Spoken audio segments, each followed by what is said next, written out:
Picture a Wednesday afternoon in London. By the time the sun goes down, one man has made roughly $1 billion.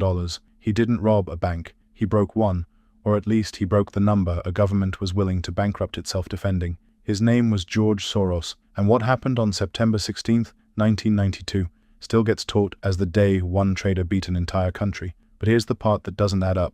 Soros didn't hack anything. He didn't have secret information nobody else could get. He made one trade, a massive bet against the British pound, using numbers anyone with a newspaper could see. So why did he win? And why did the Bank of England lose so badly? It became a national embarrassment that's still studied today. To understand that, you have to understand the number Britain was defending. In 1990, the UK joined something called the European exchange rate mechanism. Think of it as a currency leash. Each country's money was tied to Germany's Deutsche Mark, and it could only wander so far, up or down, before the government had to step in and yank it back. Britain's leash kept the pound trading close to 2.95 Deutsche Marks, give or take a narrow band. That sounds stable, it sounds safe, it is almost never either. Here's the mechanism underneath it. If a currency is worth more than the market actually believes it's worth, and a government has publicly promised to defend that price no matter what, you've basically handed every trader on earth a printed invitation. Bet against it. If the government wins, you lose a little. If the government loses, you can win enormous. The trade itself works almost like a simple loan you never intend to repay in the same currency. You borrow pounds from a bank. You immediately sell those pounds for Deutsche Marks at today's high defended price. Then you wait. If the pound eventually collapses to a lower, truer value, you buy pounds back later for far fewer Deutsche Marks than you originally received, hand back the loan and pocket the difference. The bigger the gap between the propped up price and the real price, the bigger the payout. It's a bet that gravity always wins eventually. And by the summer of 1992, almost anyone with a spreadsheet could see the pound was overvalued. Britain's economy was struggling. Interest rates were kept high just to prop the currency up, which was slowly strangling businesses and homeowners across the country. Meanwhile, Germany, freshly reunified and paying for it, needed high interest rates of its own for completely different reasons. Two economies pulling in opposite directions, tied together by one shared leash. Soros and his team at Quantum Fund saw the math before almost anyone else acted on it at real scale. They borrowed pounds by the billions. They sold those pounds immediately. In total, they bet somewhere around $10 billion that the Bank of England could not hold the line. And here's a detail most retellings leave out entirely. The trade wasn't purely Soros's own idea. It was largely built and pushed by his lead portfolio manager at the time, a trader named Stanley Druckenmiller, who had been studying the widening cracks in the exchange rate mechanism for months before Soros agreed to size the bet up to its full history-making scale. The public remembers one name. The mechanism actually ran through two. And here's where it gets stranger the longer you sit with it. The very tool designed to protect the British economy from currency chaos is what handed Soros the blueprint for attacking it. The band wasn't secret. The mechanism wasn't hidden. Everyone could see exactly what price the government had sworn to defend, which meant everyone could calculate exactly how much pressure it would take to break that promise in public. On September 16th, the Bank of England fought back. The only way it knew how, it raised interest rates. Then, within hours, it raised them again. In a single day, rates went from 10% to 12%, and then all the way up to 15%. An emergency move meant to make holding pounds so rewarding that traders would simply stop selling them. It didn't work. If you're wondering how raising interest rates twice in one afternoon still wasn't enough to save a currency,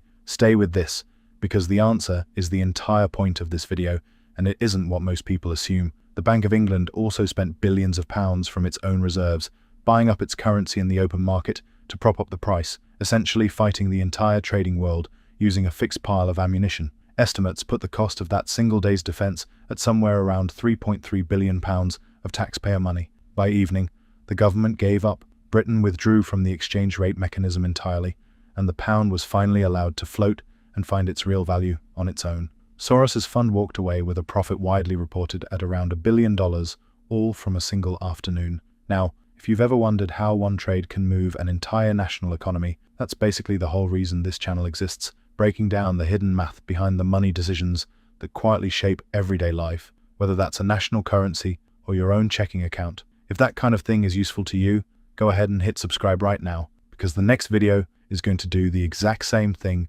to a completely different corner of your financial life. So here's the twist almost nobody mentions when they tell the story. Soros wasn't some financial genius seeing something invisible to everyone else. The math was sitting out in public. The band was public. Britain's economic strain was public. What Soros actually did was simpler and colder than genius. He was willing to act on math that a government could not politically afford to admit was already true. A government defending a currency has to protect its credibility, its trade relationships, its promises to allied countries. A trader defending a bet has to protect nothing except the trade itself. One side was playing chess, with real political consequences attached to every move. The other side was just doing arithmetic. That asymmetry is the real lesson here, and it has almost nothing to do with currencies specifically. It shows up anywhere a fixed, defended number runs into a floating, honest one. Central banks defending a currency peg, companies defending a stock buyback price they can no longer justify, a homeowner refusing to lower an asking price long after the market has quietly moved on without them.